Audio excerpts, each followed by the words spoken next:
Sweet the whispers in your ear whenever ember wanders near. What about we do a production hell? Drinker put out a production hell that I don't believe we watched. About Megalopolis. Do we want to check out his, the other kind of, that's right, we do have that too. Thank you, Atson. Thank you for reminding me. Yeah, do we want to do Drinker's production hell for Megalopolis? Because, like, for those of you who haven't seen it, that was, oh God, who was it? Was that Scorsese? Was that Scorsese who did that? It was like, it was... Yeah, it was like a Scorsese movie. It was supposed to be like his passion project. It starred like Adam Driver and oh God, I forget who else. Oh yeah, we'll probably do both. But it's like, yeah, and like yes, it's Scorsese. I believe I think it was Scorsese if I'm remembering the director right. No, you didn't lose the background. The video's up. You didn't lose the background. Yeah, this movie, this movie flopped hard. It's Francis Ford Coppola. Thank you. Oh my God, I can't believe I screwed up the director. Yes, it was a Francis Ford Coppola movie, not Scorsese. Sorry, I messed that up big time. Yeah, it was Francis Ford Coppola. This was like a passion project. Yeah, it had Giancarlo Esposito. It had Adam Driver. Had a bunch of big names in it, and it just like flopped hard. It flopped so damn hard. So why don't we say just how production helly it was, shall we? On paper at least, our subject of today had all the makings of a modern day classic. A big budget sci-fi fantasy blockbuster with a star-studded cast, the culmination of a decades-long passion project made by one of the most influential directors in Hollywood history, the man who gave us Apocalypse Now and The Godfather. Megalopolis was supposed to be Francis Ford Coppola's magnum opus, the movie he'd waited half his life and invested his entire personal fortune to make. The crowning achievement of a career that spanned half a century. There's just one small problem. It was a fucking embarrassing disaster. A bloated, self-indulgent, borderline incomprehensible mess of schizophrenic ideas, absurd characters, surrealist imagery, and dialogue that makes the Star Wars prequels look like fucking Shakespeare. A film so financially toxic and haphazardly thrown together that no major studio would even touch it. But the 4-decade-long saga of how Megalopolis finally got made is even more interesting than the disastrous product at the end of it. So settle in with a glass of brandy, dear viewers, as I tell you how Megalopolis really was production hell. Our story begins way back in 1977 with a young Francis Ford Coppola who was wrapping up the long and tortuous shoot for Apocalypse Now. Personally, I'd have found the nearest bar and locked myself in there for the next 6 months, but Coppola had other ideas. He imagined an epic... And by the way, we watched his production hell on Apocalypse Now. That in and of itself, the production of Apocalypse Now was... I'm reasonably sure Apocalypse Now is what kickstarted off the Drinkers production hell series. It was so freaking bad. It really was. Sci-fi fantasy story set in a futuristic New York that would act as an allegory for the fall of the Roman Empire. His original idea was described as an epic opera screened over 4 nights in a purpose-built outdoor amphitheater. Fuck man, what can I say? Cocaine was a hell of a drug. Anyway, for the time being, he was too busy doing post-production for Apocalypse Now and then setting up his own independent studio, Zeotrope Studios, to do any serious work on his idea, and it wasn't until 1983 that he really got cracking on it. And holy shit man, did he throw himself into this one. Like the weaponized autistic menace that he was, Coppola began obsessively collecting research papers, notes, newspaper articles, and books on the subject of ancient Rome, science fiction, technology, and modern day politics, eventually compiling more than 400 pages worth of notes and ideas within the first few months alone. By the end of the year, his concept had solidified unified around an epic sci-fi movie about an architect with the ability to stop time and his battle against the corrupt mayor of an alternate history New York to remake the city into a futuristic utopia. I mean, what can I say? It was nothing if not ambitious. By No 1989, he announced plans to relocate to Italy and start work on his grand project, saying, "I want to be free. I don't want producers around me telling me what to do." Brave. God. And that's the fallacy. That's what, like, what he just said there has basically been the downfall of every film and show where the director basically was just given complete creative freedom and this was just let off the leash and did not have any checks and balances or guardrails in place. Every time this ever happens with a creative director where they just say, do whatever you want, here's a pile of money, just make a movie, it never goes well. You, like, with these creatives, like, they're creatively brilliant, but if they're just left to their own devices, they will go off in every which fucking direction and nothing will be cohesive. They'll let their creativity take control, and you need people there to basically put them on a leash. You need guardrails in place so they don't go wildly off in one direction. That's why the first three released Star Wars movies were amazing. The second three Star Wars movies that were released were not. Because George Lucas, for the second trilogy set, like, was just let off the chain, and we see the results. The reason why the first three Star Wars movies were so good is because George Lucas was put on a leash. There were people there to basically say, no, George, you can't do this. Same thing with Doctor Who. When Russell T Davies was in charge of Doctor Who, he had guardrails in place. He had people put him on a leash to keep him in line of where he was taking the show. And his run of the show was fucking amazing. Then when they brought him back to Doctor Who years later, and they basically said, we're letting you off the leash, look what happened. He literally killed the franchise. When you have these creatives that are good at what they do, they still need to have people there to rein them in and not let the creativity just run wild. Because when the creativity just runs wild, they lose focus, they lose direction, and they need people to refocus them in order to make sure that what they're putting out just simply makes fucking sense in the end.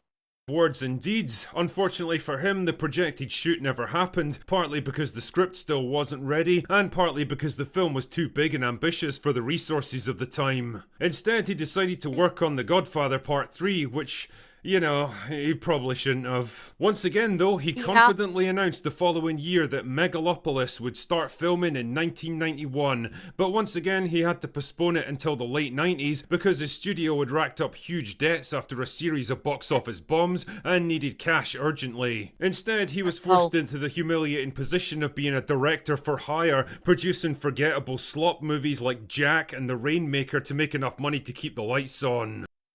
Okay, I will Forgettable say, slop hang on. movies like Jack and The... Honestly, I don't consider Jack, I don't consider that forgettable. Honestly, I cried at the end of Jack. At the conclusion of Jack, I actually cried. Because the ending of this movie is actually heartbreaking. Like, it ends on a positive, upbeat note. But when you think about it for like 2 seconds, it's heartbreaking. It's absolutely heartbreaking. For those of you that don't know, the movie Jack, obviously starring Robin Williams, was about a boy who, I forget what illness, what chronic disorder he has, but effectively speaking, the main character, Robin Williams' character, is afflicted with a chronic condition that causes very rapid aging. So when he is like 10 years old, he's Robin Williams. So Robin Williams is basically playing someone that chronologically is a 10-year-old boy, but he looks like Robin Williams because of this medical condition. And he's like going, Methuselah syndrome. Thank you. I could not remember what it was. It's called Methuselah syndrome. And so at 10 years old, he's trying to make friends. He's obviously very different. He's trying to be, he's trying to be social. And it's all about his journey about like making friends, fitting in with his peers and so on. And, it's the trials and tribulations. And the conclusion of the movie is when they're all him and his group of friends that he makes is graduating high school. So they're all graduating high school. And Robin is an old man. He's like, physically, he looks like he's in his 80s, which means when he graduates high school, he's effectively at the end of his life. He's not going to have many years after his high school graduation. So he gives his speech at graduation day for high school, and he's like, they, did the prosthetics and everything. He looks old. He looks like he's 80. And he even says in his speech, he doesn't have much longer. And it's heartbreaking. No, he did. No, they did not have him die at the end. But because he's biologically so old, he's only got a few years after high school at most before he does die. And that's like it again, the movie ends on a very upbeat note where he's going off with his friends. And like they all get in the car, they're like, come on, Jack, let's go. And he goes and jumps in the car with his friends, and they all drive off together, and and it's like it's a happy, upbeat ending. And then you think about it 5 seconds after the credits roll, and you realize he's his character literally only has like a year or two after the conclusion of the movie, and he'll be dead. And it's heartbreaking. It's absolutely heartbreaking that, the way that movie ends. And it's like, I'm tearing up right now remembering it. I'm like, right now, I'm choking up remembering how I felt seeing the end of that movie. It's a heartbreaking movie at the end of it. Like, if you think about it for like 5 seconds when the credits start rolling. So yeah, I don't consider this slop. I don't consider this movie slop at all. I don't. It's a very sweet movie, and it ends it grabs you at the at the end of it. It just grabs you. It does. Rainmaker to make enough money to keep the lights on. His big problem was that he hated the studio system and all the creative constraints that it put on him, but he also kinda needed it if he was gonna make a big budget epic like Megalopolis. His eventual solution was to invest in wineries and vacation resorts and just become so fucking rich that he could literally finance the entire thing himself. It's a bold strategy, Cotton. Let's see if it pays off for him. By 2001, it seemed like things were finally coming together for Megalopolis. Coppola had a script and enough resources to get things moving, and even got to the stage of having table reads with potential actors. And holy shit, man, the cast reads like a who's who of big name early 2000s acting talent. Russell Crowe, Leonardo DiCaprio, Nicolas Cage, James Gandolfini, Al Pacino, Robert De Niro, Kevin Spacey, Uma Thurman, Giancarlo Esposito, and Paul Newman were all apparently involved in this thing. Production and art design, concept sketches, location scout. By the way, I just want to say, I noticed this when this video first started. I love her outfit. I love that dress, and I love her boots. I would 100% wear this. I love this outfit. I just totally off track, but it's just like I've been thinking it ever since this video began. When they've showed the scene a couple times, I think I think this outfit's amazing.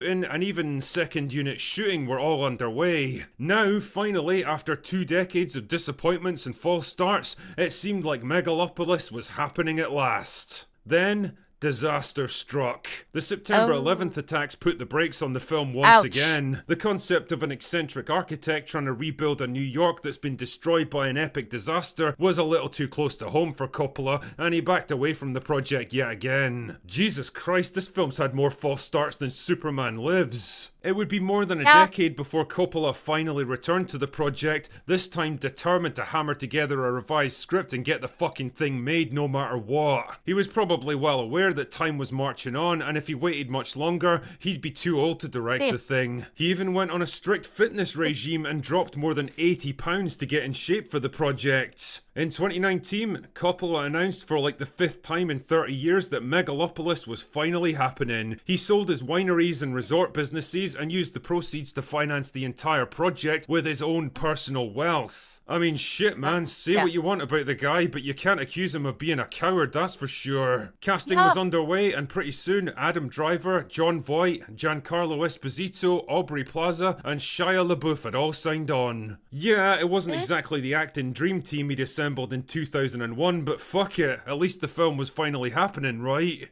Wrong. So yeah, talk about bad timing, man. The Oh, no. unspecified virus of unknown origin showed up in 2020 and the world kind of shut down for a while, including Megalopolis.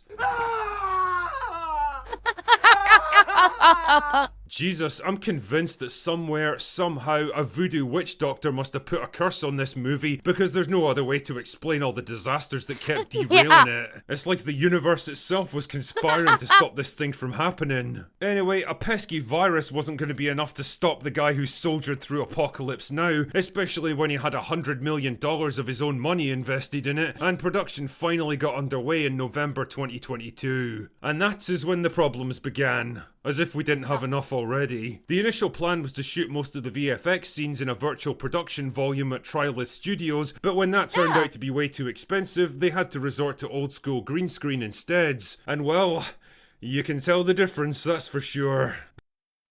Yeah. Look at that. That almost looks like a matte painting. Like, that almost doesn't even look green screen. It looks like a fucking matte painting. Look at when I'm moving it, all of the mist and smoke doesn't move. This is green screened and we have no motion. Look at that. I'm doing the step on it, but look at the smoke and the mist right here. Oh wait, I'm sorry, I'm blocking it. I'm completely blocking it. Hang on. Look at the smoke and the mist right here. Hang on, I'll back it up. I want you to watch this area, okay? Just watch this area. You can tell the difference, that's for sure. The real problem. It does not move. The green screen was no better than a matte painting. That's bad in 2020. I think this is 2024. That's bad. The real problems, though, centered around Coppola himself and his, unique approach to directing. According to actress Aubrey Plaza, he was basically just making shit up as he went along with this one. Most days Coppola would show up completely unprepared with no idea how he was going to stage big elaborate set pieces, and because he refused to delegate responsibility to anyone beneath him, he'd end up locking himself in his trailer for hours on end, smoking weed according to some people, and trying to figure out what the fuck he was going to do. Okay, can I just say, this is starting to sound like the norm for all modern Hollywood productions. How many times in modern Hollywood have we heard that the people in charge came on set and they had no fucking clue what they were doing, and they were literally just pulling shit out of their ass and writing the script on the fly? How many movies have we heard these days where the script was literally being written on the fly? Like, it's a very, very bad trend that we're seeing in modern Hollywood. Scripts don't get finished. They're like, fuck it, we'll do it on the fly when it's happening. You got directors and producers coming on set and just going, I have no fucking idea what I'm gonna do. Fuck it, we'll figure it out. Like, we are hearing it happening way too damn much. Way too much.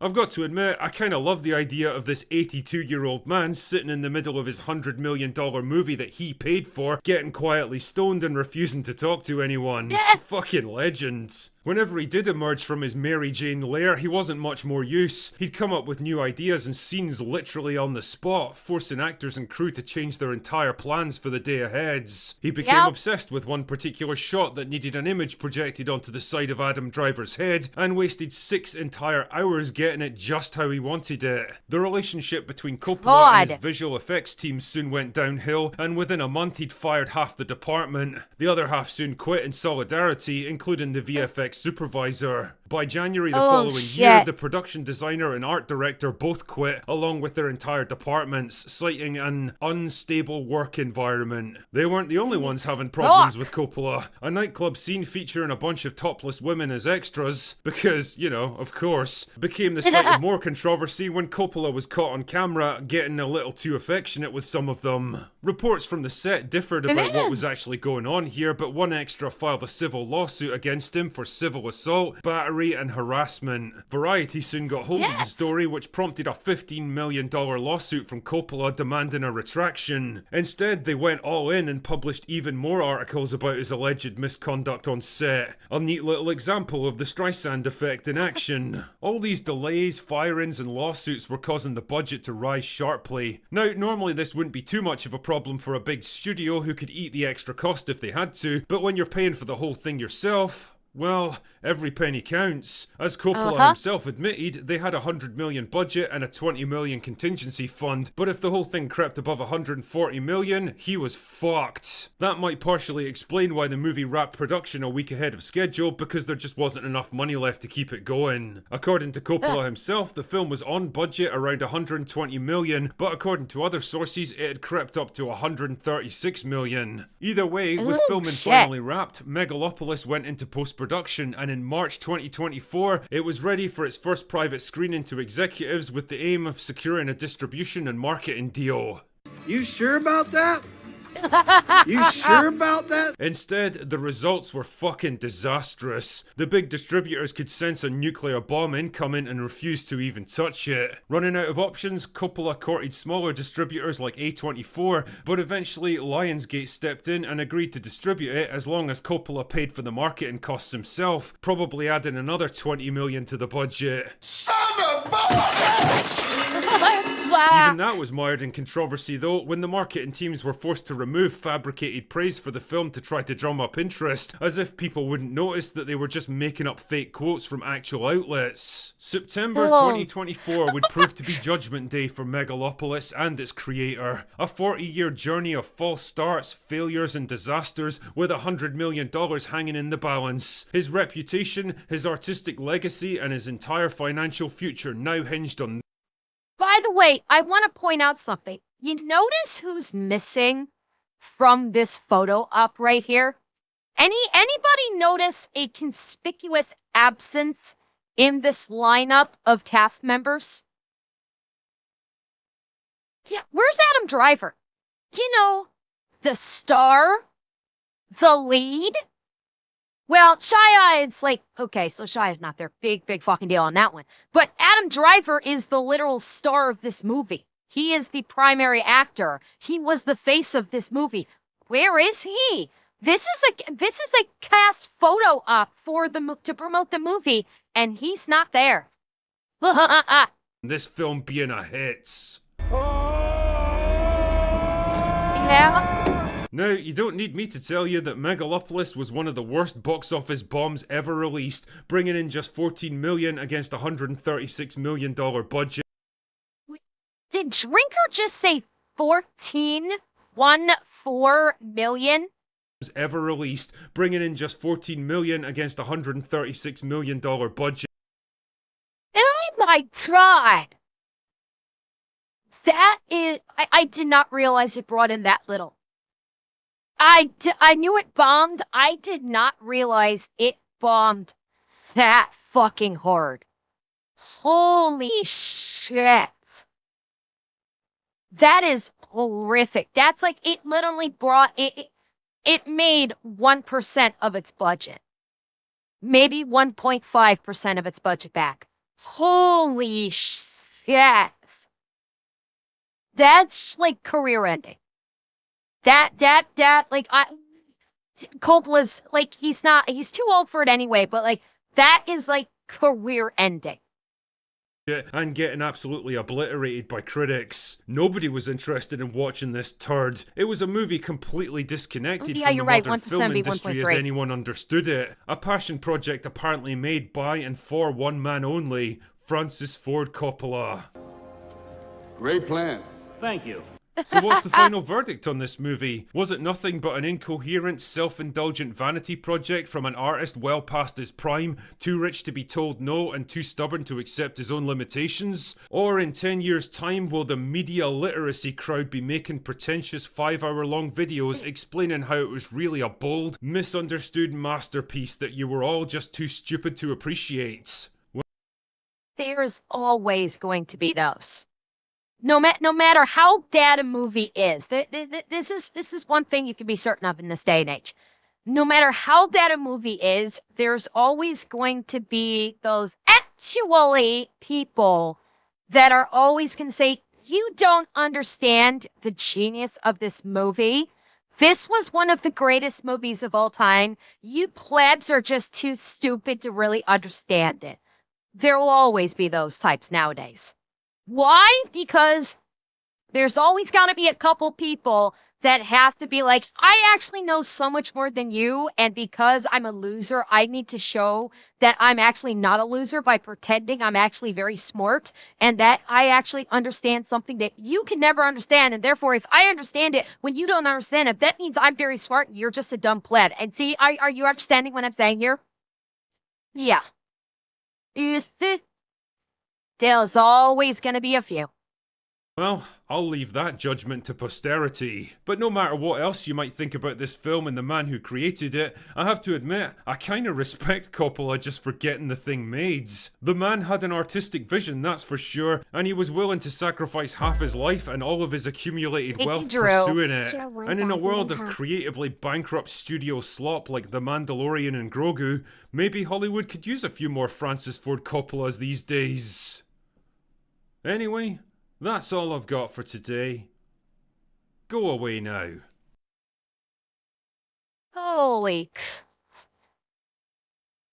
God, that was terrible. Holy. I knew that it did bad. I had no idea it did that bad. That is, chat, apocalyptic. Ember burns bright.